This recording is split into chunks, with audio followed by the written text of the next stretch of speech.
Welcome back to another episode of Heroic History.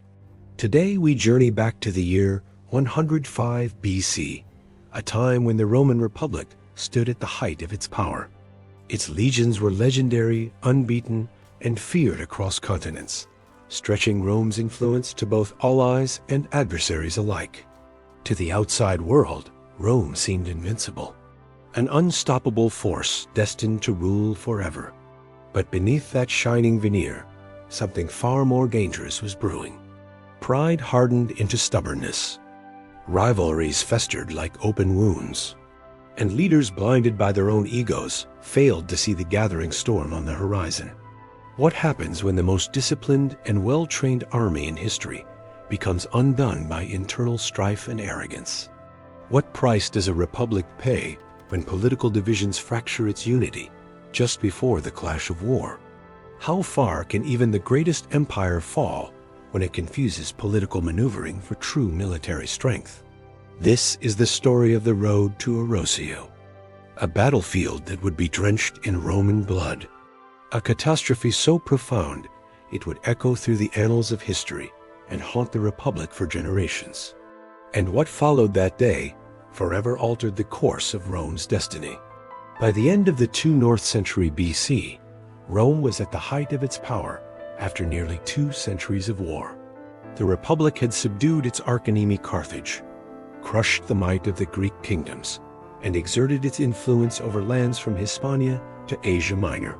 From the deep blue Mediterranean to the snowy Alps, no power dared challenge the golden eagle emblem of the Roman legion. It seemed that Mars, the god of war, was smiling down on Rome. The legions were invincible. Their iron discipline and citizen soldier model were feared throughout the Mediterranean world. But that halo could not hide the growing cracks in the Republic's internal structure. Within Rome, the political struggle between the optimates, conservative aristocrats, and the populares, reformist populists, was intensifying. The traditional conscription system, which accepted only landowning citizens, was no longer sufficient to supply troops for campaigns spanning continents. Soldiers returning from the battlefield often found their fields abandoned, their families impoverished, and power concentrated in the hands of a small number of aristocrats. The Crusader armies began to be more closely tied to their commanders than to the Senate itself. A subtle but dangerous change. Geopolitically, the Roman provinces of Gaul, Hispania, and the Alps were unstable. Indigenous peoples, Ligurians, Gauls, Celtians, were constantly in revolt. However, no one expected the most serious threat to come from the north. From the cold, uncharted lands inhabited by Germanic tribes, the most feared of which were the Cimbri and Teu. Unlike organized armies, the Cimbri and Totes were entire nomadic societies. Men, women, children, wagons, livestock, who roamed Central Europe in search of new land to cultivate. Perhaps due to climate, drought, internal conflicts, or pressure from other tribes, they left their homeland in Jutland, present-day Denmark, crossed the dense forests and mountains, and headed south, where they encountered Mediterranean civilization for the first time. Endless caravans, fluttering banners, and the pounding of horses' hooves like a river of men and steel poured down the south. Although they were migrants, they were not weak. On the contrary, the Cimbri warriors were tall, skilled in fighting, good at riding horses, using spears and long shields, and were described as having superior strength. In their first encounter with Rome at Naya in 113 BC, they defeated a Roman army under Gaius Carbo. This event puzzled the Roman elite. How could a group of barbarians never recorded in history cause such losses?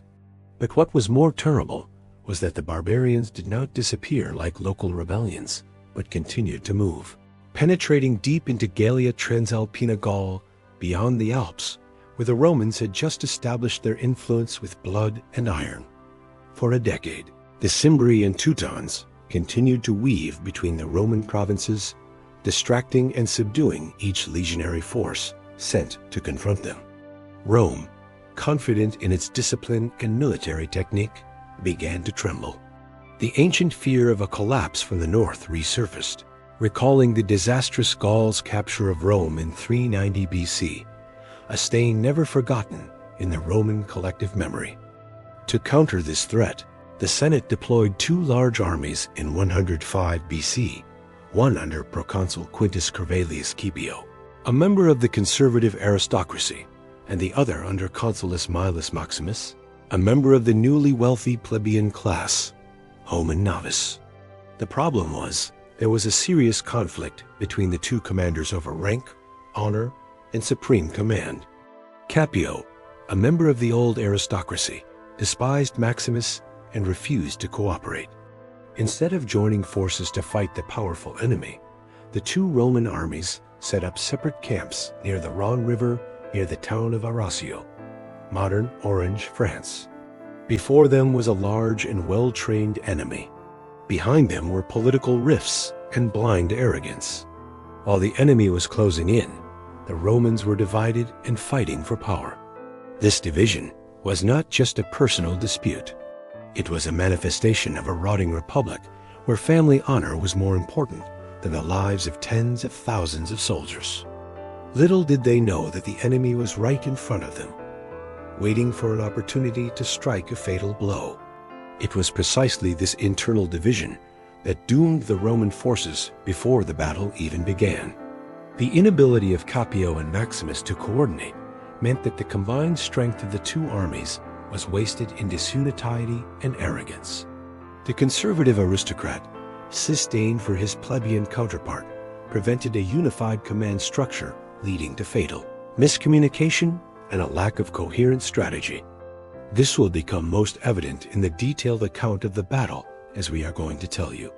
Furthermore, the Roman soldiers caught between competing loyalties to their commanders rather than the republic suffered from lowered morale and fractured discipline. This was exacerbated by the fact that many troops were drawn from citizen soldiers whose ties to land and community had weakened after prolonged warfare and economic hardship. The Senate's political paralysis mirrored the battlefield's dysfunction. The rivalry between Rome as old elite and emerging classes created a volatile environment where prestige took precedence over pragmatic military decisions. This critical failure of leadership and cohesion would open the door for the barbarian forces who, though lacking formal structure, possessed unity of purpose and a fierce will to survive and conquer. Thus, Arausio was not simply a battle lost on the field. It was the tragic culmination of decades of political decay, social upheaval, and military overstretch that had left Rome vulnerable at its core. In 105 BC, the Roman Republic possessed one of the most formidable war machines of the ancient world. After more than a century of expansion across the Mediterranean, Rome had conquered Carthage, annexed Greece, defeated the Hellenistic kingdoms, and established control over the entire southern peninsula of Gaul. The Roman army of this period was organized into legions, main units of heavy infantry, legionary, remang, and allied cavalry, auxilia, and an efficient logistics system. The Roman army, under two commanders, Quintus Servilius Scipio and Gnaeus Malus Maximus, numbered an estimated 80,000 to 100,000 men, including regular soldiers, legionary, auxiliary troops from Italian allies, Soi, and thousands of slaves, smiths, porters, and supply trains. Despite their large numbers, the Romans were deeply divided. Scipio, a conservative patrician, refused to accept orders from Maximus, a rising plebeian general. The two camped on opposite sides of the Rhone, not only failing to coordinate, but secretly despising each other, turning the Roman army into two desperate forces. The standard equipment of a Roman legionarius included a Montefarino-style helmet, Lara Hamada, chain mail, a curved rectangular scutum shield, and a gladius shortsword, the weapon that had made Roman legions famous for their versatility in close combat.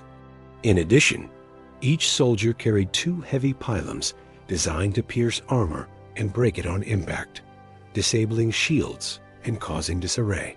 In formation, the centurions maintained order and transmitted orders, while the cavalry and Greek allies provided mobility and reconnaissance of the battlefield.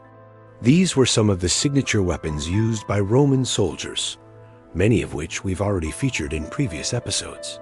You can check them out on this channel to discover more. However, that military might was confronted by an unprecedented phenomenon, the armed migration of the Cimbri and Teuton tribes.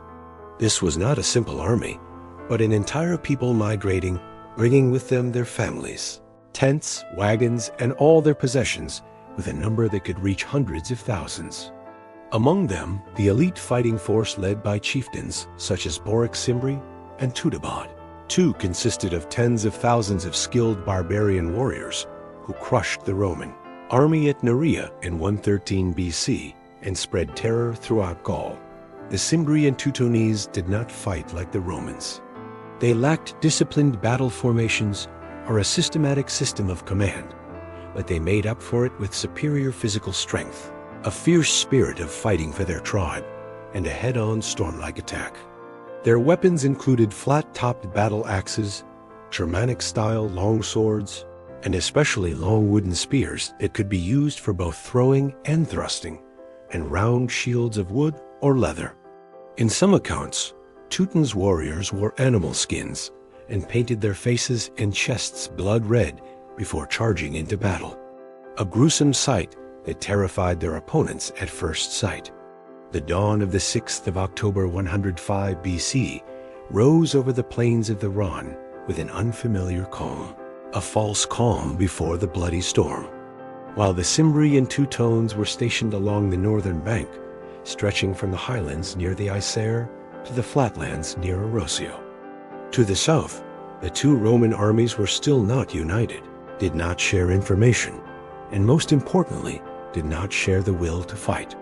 Consul Gnaeus Malleus Maximus camped carefully, choosing a position on the south bank of the Rhone, close to the road from Arausio to Massilia Marseille, for easy resupply and retreat if necessary as the supreme commander. But the proconsul Quintus Servilio Scipio, a stubborn patrician, despised him because Maximus was a new man, homen novus, not a member of the traditional Senate. The battle had not yet begun, but the seeds of defeat were already evident in the internal divisions. Unwilling to submit to a man he considered incompetent, Scipio marched out on his own. He believed he could win quickly and decisively, claiming the victory himself before Mellus could intervene. Instead of fortifying his lines, coordinating supplies, and arranging general logistics, Scipio recklessly crossed the Rhone, advancing his army close to the enemy camp without any backup plan or intelligence. It was the action of a commander driven more by prestige than by the survival of his army. And the Cimbri, with the practical wisdom of nomads who had fought all over Europe, quickly recognized the golden opportunity to destroy each army one by one. While the two Roman commanders quarreled, split up, and camped separately on the banks of the Rhone, the Cimbri and Teutons moved southeast from Gallia Narbonensis, using the small river paths and ravines to hide their forces. They stopped at a strategic position near Arausio between the two Roman camps, a golden opportunity to employ divide and destroy tactics. The Cimbri counterattack came like a flood. Scipio's army caught off guard and without a foothold was instantly crushed. There was no retreat, no rear, no reinforcements. They fled in panic towards the river where their desperate soldiers drowned en masse. Scipio, who had once arrogantly refused to cooperate, was now left with only a bloody reputation. He escaped, but his career was over at that river. The storm seemed to have passed, but it was only the beginning.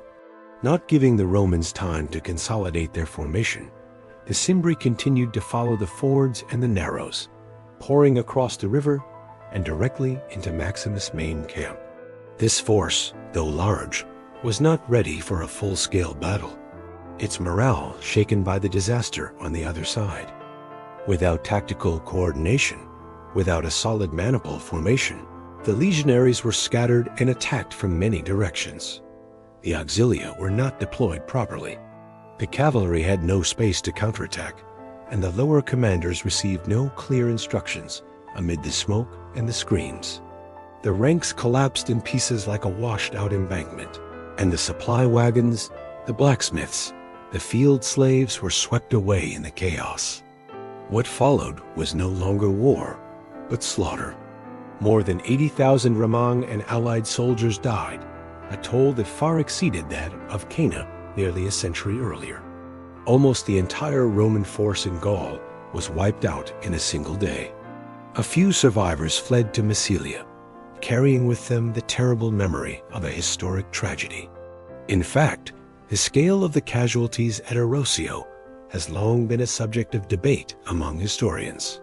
Many modern sources have exaggerated the numbers so much that Rome suffered 120,000 deaths in one day, a horrifying figure that suggests total destruction in just a few hours. However, when compared to classical sources, the truth is more complicated.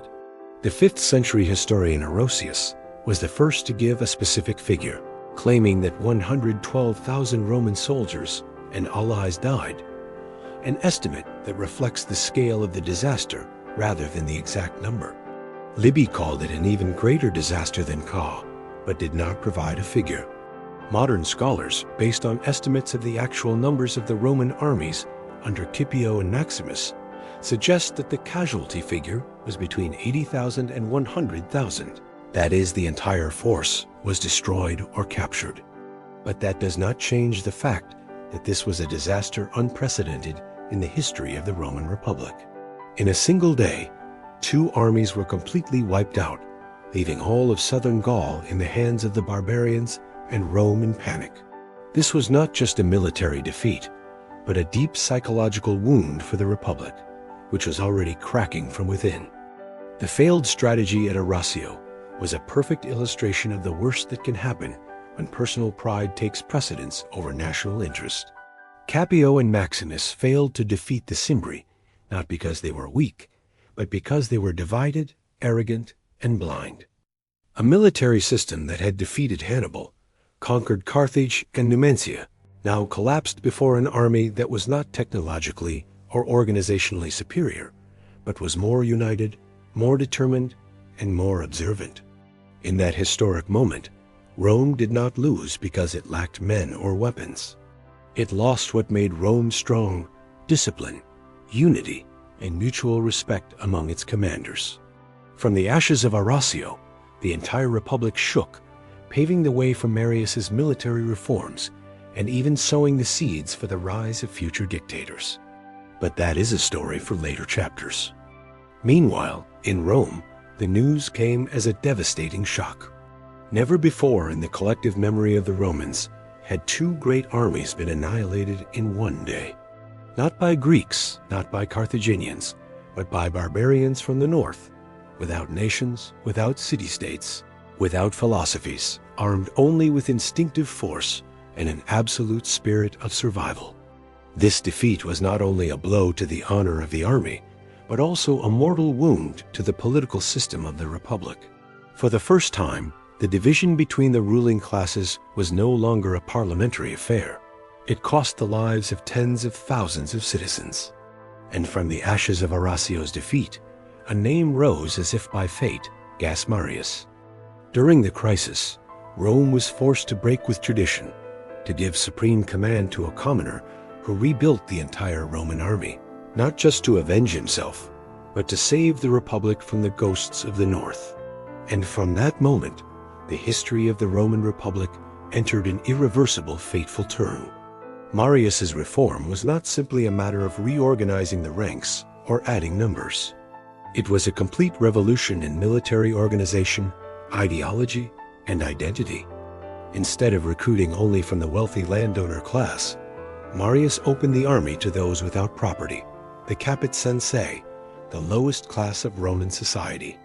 They fought not for traditional honor, but for the hope of a better life, for loyalty to their commander, not to the Senate, but to the very man who gave them a chance to survive. This policy immediately created a large, disciplined, and exceptionally loyal army, the perfect tool to counter the threat from the Cimmeri and Teutons. but it also sowed the seeds of an uncertain future. The Roman army was no longer a force of the state, but of individuals capable of leading, nurturing, and delivering victories. After Arausio, Marius was elected consul for 6 consecutive terms, an unprecedented record. During that time, he not only stopped the advance of the Germanic tribes, but also reshaped the entire Roman political landscape. But at the same time, a dangerous precedent was set that in times of crisis, laws can be bent, traditions can be broken, as long as one man is strong enough to save the country. And from here, the figures of Sulla, Pompey, Caesar, who continued the path opened by Marius, began to loom large on the trembling Roman horizon. In addition, the defeat at Arausio put an end to the false security of the Roman frontier in the north. The Germanic peoples and nomadic tribes were no longer enemies to be despised, but became an existential threat, forcing Rome to restructure its entire defense system and foreign policy. The social division and the concentration of power in the hands of military generals gradually weakened the power of the Senate and the Republican tradition, creating the conditions for the rise of individual leaders and the eventual collapse of the Republic to give way to the Roman Empire. Arausio was not only a defeat on the battlefield, but also the signal for a long period of upheaval where the army itself, with its newly redefined role, became the decisive factor in Roman politics. The wounds left by this battle left a deep mark on the Roman psyche, creating valuable, but also tragic lessons for future generations. Arausio was, after all, more than a single battle. It was the beginning of the end, the place where the Republic began to lose itself in its own struggle for survival, and the most painful wake-up call in the history of the Roman Republic. Hundreds of thousands of lives were lost in a single day, not only because of the strength of its enemies, but because of arrogance, disunity, and an institution that was no longer agile enough to adapt to the threat. But Rome, with its willpower and desire to survive, turned that very defeat into the beginning of a radical military reform, laying the foundations for the most powerful professional army in the ancient world, and in the process, sowing the seeds of changes that would forever overshadow the Republic. Arausio is where bloodshed and political lessons meet. It shows that in crisis, a republic can decline or be reborn depending on its ability to change. It is a tragedy, but it is also the premise of a new era. From the ashes, a cold truth emerged. Rome was not defeated by the sim, but by the contradictions within itself. When generals prioritized glory over discipline, when the Senate placed personal interests above the fate of the Republic, no matter how well the legions fought, the price was still blood. But in the depths of defeat, a glimmer of hope arose. Marius, a man of no noble birth, but with his ability and desire to rebuild, reformed the Roman army, laying the foundations for the future empire. As you can see, history is not merely a list of dates and battles. It is the voice of centuries, warning us of the dangers of arrogance and reminding us that the price of forgetting is often paid in blood. If this story has stirred something within you, don't hesitate to join us in keeping that memory alive. Like, share, subscribe, and ring the bell so that these echoes of history are never silenced and the sacrifices of the past are never lost to the shadows of time.